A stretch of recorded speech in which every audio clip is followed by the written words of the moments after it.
Hi. Hey! There you go. So I like you your artwork. you do like it? Yeah, it's cool. You've got some rainbow in your own background. Yeah, yeah, a ton of shit around now, so yeah. So what would you like to talk about today? I don't even really have an agenda. I came back from Shasta a week ago, and things were really crazy. I was hospitalized at the end of the whole experience in Kansas. Kind of lost my grip. Rode me around naked in public. The police came, took me to the hospital, shut me down a little bit. I hadn't slept in like weeks. It was just like one of those things. Got to that point. And then I got home, and all these things had happened, and all these experiences had then become embroiled in this whole like, oh, Alison's unwell again. So like everything that happened to her doesn't even count because like blah, blah, blah. And the message from my community here was like, you need to talk to somebody, blah, blah, blah. And I was like, well, if you're telling me I need to talk to somebody, then I'm going to call Julien and have him be the person I'm talking to, because I think he's going to understand more like what was going on than some therapist, of which I already am one. So like, why am I going to some other therapist? So yeah. And so then I thought I'd do that. And like last weekend, I was so excited you had half an hour availability, and I looked and I felt like I had all these things that I wanted to discuss and talk about. And then today I just had like a real off day, and I feel protective over my experiences. Like I don't want to say like this happened, tell me what you think, because I want to get to the point where I'm like verifying my own things.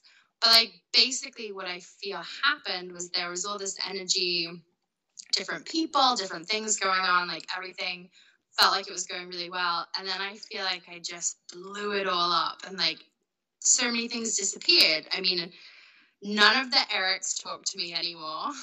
Like they just don't. And I had a really intense conversation with Evan, and I don't think he's going to be talking to me for a while, you know? And so in the wreckage of all of this, like what I have learned is that I put all this energy towards these men, and it would be more helpful if I had this energy for myself, you know, and like looked inward more, I guess. But it just feels like now I'm at this place where anything could happen and I could do anything. Like I don't have a job, you know, I'm looking for all that stuff, and I'm not quite sure what are maybe some tangible, like best things that I could do moving forward to just kind of like not continually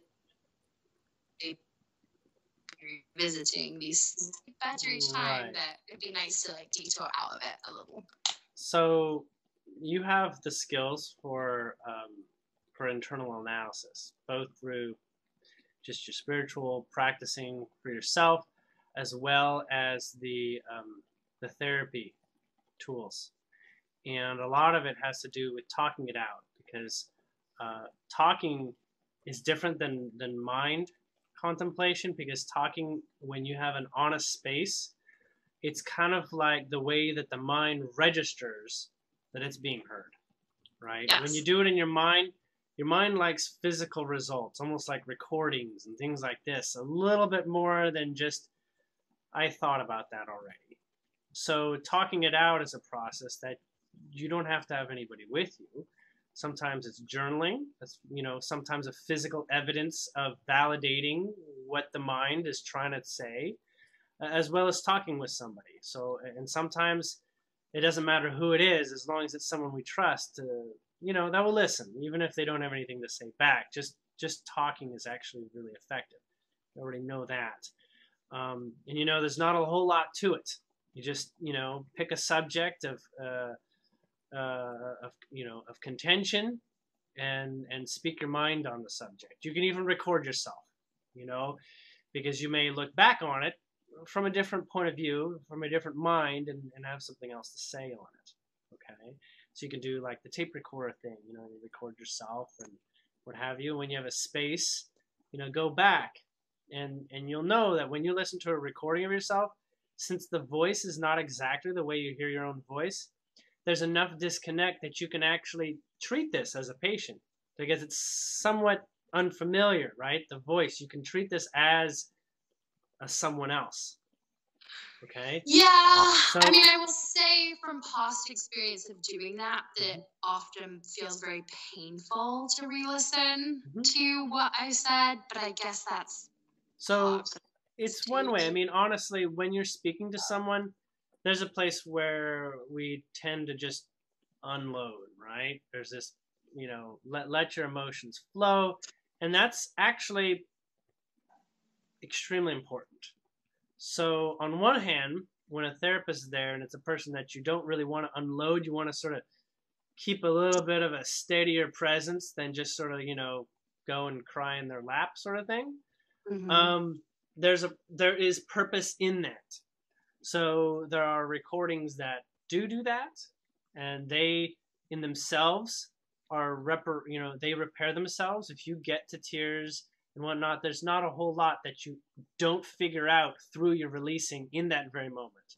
It's the ones where you have a little bit more to talk about in the confusion sense. You aren't lost so much that you're crying, because crying is actually some of the fastest ways to get past boundaries. But there are things that you're not that way about, right? There's things that you're much more calm about. There's things that you don't actually have something to let loose. So in the process of recording, you can stop and say, you know, this is not a recordable function, right? You can feel that out where recording is necessary and where it's not. You can save them, whatever. Revisiting those, you know, has, you know, substance at times, but oftentimes, you know, when you get to that level of emotion, there's work going on in that moment. And to revisit that in that specific space is not as helpful. Now, you know, we don't have a lot of time today, but let's get into a couple things just so that you're familiar with how the ball rolls, and so that you have a really good presence of mind as to exactly what's going on in the background, because a lot is going on in the background. You obviously have a much bigger understanding of what's going on than anyone else. So you at the center of the experience of you is going to have the ins and outs, the true feelings behind, you know, actions that you take and have taken. And there's a place where you're actually addressing, this is clear for me, you're actually addressing how important other people are in response to how you perceive yourself. Which is another way of saying, how important is everybody here? How important are my peers? How important and necessary are them?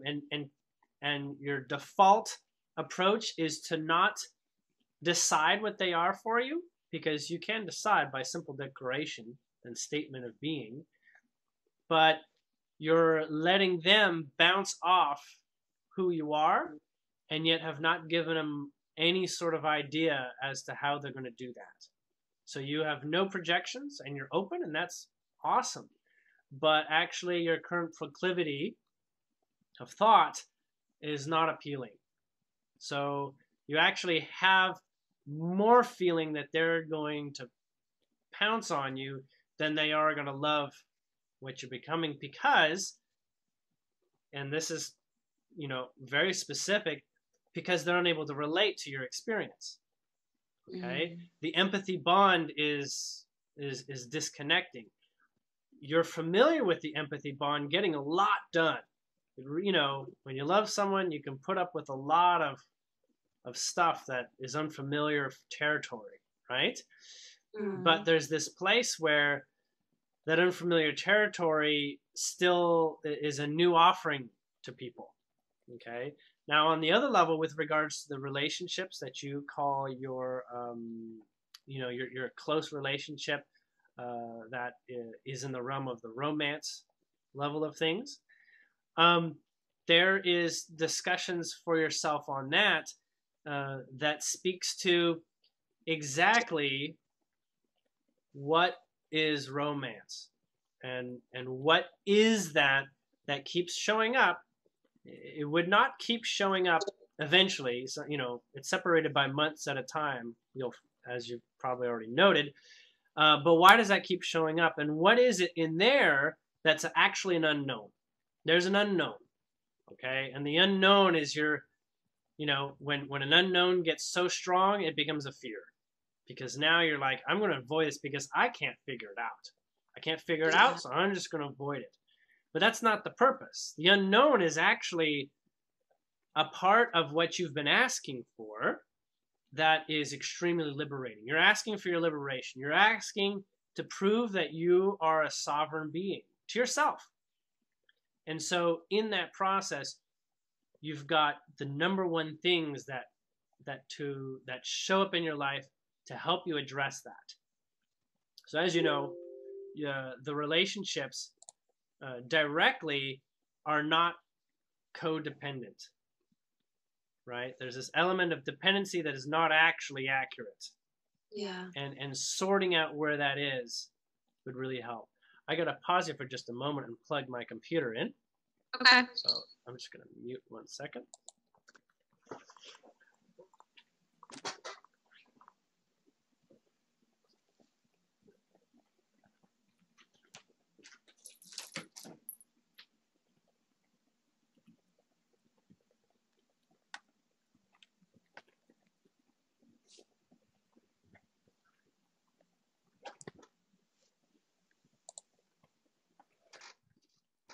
So, not understanding why there is this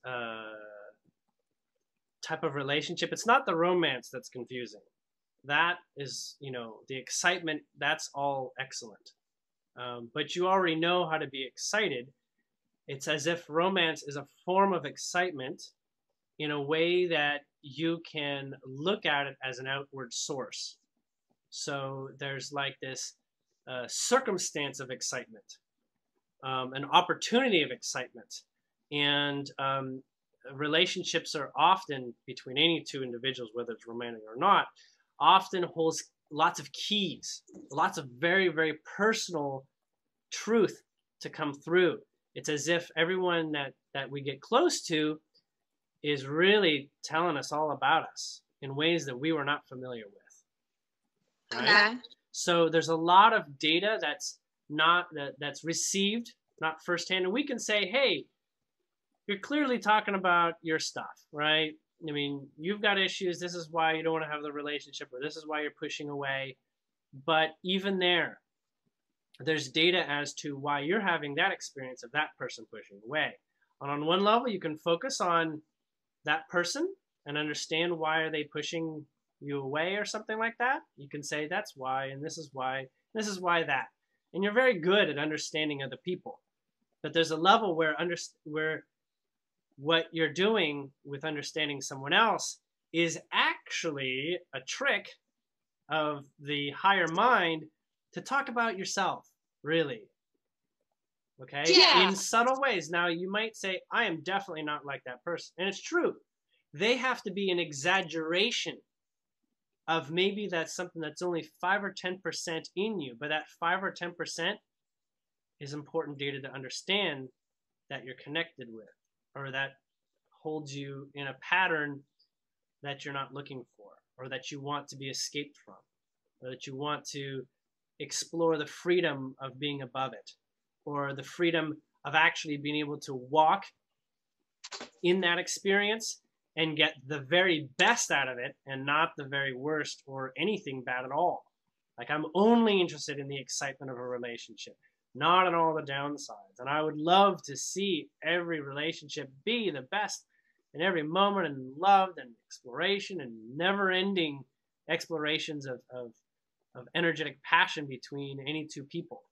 I'd love to see that. And that is a real world. That is a real thing that describes energy playfulness. And, we all deserve that. You're just particularly in alignment for bringing those keys to the greater world. So, you're honest in your expression of going through that journey. And as you do so, it is a revelation for others to see what you've discovered on your journey there. So they maybe, hear you for 5 minutes, but that 5 minutes is a summation of what you've done for years and a culmination, and that's like a key. They didn't have to make the key, you made the key. You brought that key into being. And 5 minutes can change someone's life, as you know, if it's the right 5 minutes.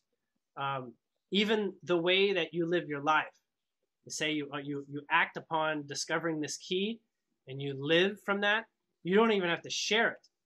You being you as someone that has unlocked that is extremely attractive, and people will want to figure out why you have that, why you are that way.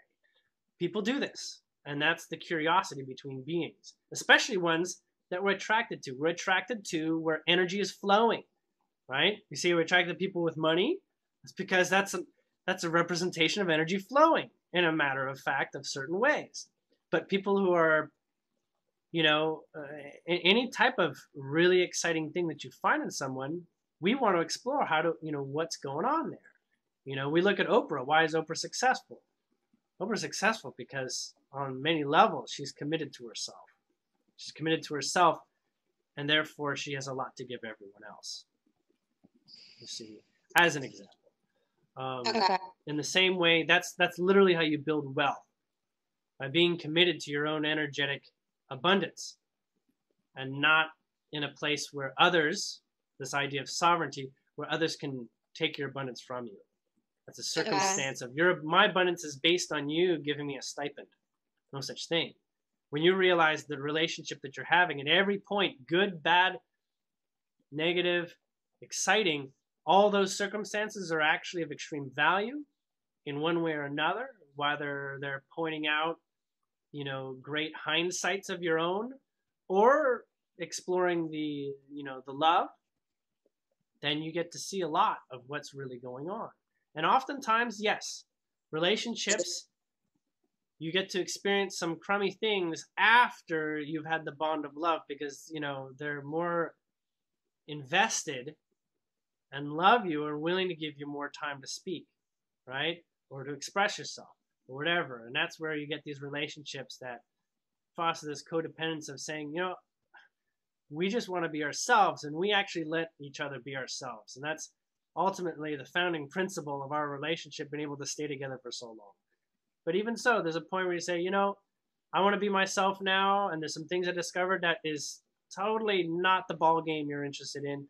And that means, a relationship can change if you're ready for that. But if you're not interested, then our relationship changes. We maybe shuffle things around. And that happens. So in the place of observing this, what you call hospitalized and, this going off a deep end that other people will use, it's not quite as accurate. Everything is how I'm referring to it. But that's something many people are afraid to do. It is a place where their ego is not in check. You heard of the death of the ego can be one of the healthiest things that you can go through, right? So rediscovering what's important within you is not to be dismissed or laughed about, right? When someone has a breakdown, it's almost like there's even more reason to have compassion and identify what has this person found themselves attracted to, right? And it's not like I'm assuming you're going around and acting very demonic and tearing people to pieces, right? There's this place where you have an honestly different perspective. Now, on another level, if it's entirely, based on substances or substance use that is not a part of your everyday alchemy, well then yes, you can say, well, I'm not going to be able to be that person very much because it was incidentally attached to a substance. That happens for people. People want to be who they are on the substance when they're on a substance. But when they come back to their everyday state, they have a lot of changes to make if they actually want to exist there. Now, you can exist in that world where you can walk around naked. And there's a world where everyone will be like, damn it, she's figured it out. We all actually want to walk around naked. So shit, we're changing. And you end up actually in the world of validating your reality, and your reality follows you. You're the leader. You're the leader of your reality, and everyone follows you. You validate your experience in a way, finding, the balance and the harmony with it. You say, well, maybe I'm not ready to walk around, naked or something like that, but maybe there's a place where that idea is more, in a shift, right? It's shifting. It's coming alive. There's something about that that's real. If I can find out what that real is, then I can begin the process of building the steps that move me there, right? Rather than the dependent circumstance of getting high by being around all the right people in a circumstance that doesn't repeat itself every day as you know it. But you can have the experience of Shasta every day if you're familiar with holding a vibration. And holding vibration can be really tricky. It's called grounding. And in grounding, what stands up as grounding is facing everything that is trying to negotiate grounding from not being grounded, right? So to ground something, you're basically challenged, naturally. It comes up. Everything that is saying that this is not to be, it's up to you to find a way to make it be, right? And we can call this silver lining approach. Just having the silver lining approach to thoughts can give us the energy to say there's a silver lining in everything. Okay, maybe it's really depressing talking about this right now, but there's a silver lining, which means there's always money. There's always an energy to say it's worth doing this, that there's worth fighting for this subject or this, or what's really going on in there. I might have been blunt. I may not have known. Children do this. Children have no problem walking around naked. Why is that? Why have they gotten with the system? Because they know it's only as useful as a society that depends on clothes. So there's inner truth in that, and finding those inner truths, respecting that your experience in every waking moment is a teacher to you, and talk out loud to yourself. If there's no one to talk to, then talk out loud to yourself on a microphone or recording on your computer. Write it out. And there's this place where you don't have to edit yourself either, because you're not actually having to give this to anyone. This is not a CV for a job. Okay, it's your own way that you can talk with your mind. It's your own patience with your own mind, because there's parts of you that are way ahead of the curve. There's parts of you that aren't, and they got to have a conversation somehow, and play that out. Play out those discussions for yourself. We can do all the talking you want. I'm here for you in that way, but you'll find this can be a lot easier in many occasions in a moment that you're ready for it. Yeah. Okay. Can you see that? You can see that, right? Yeah, no, I can see that, and that actually seems like something that I would do, because I've done that before. Yeah. So. Do you have any last quick questions? No. Okay. No, I don't have anything. Thank you, Julien. All right. It's good to see you. Okay. Take care. Bye-bye.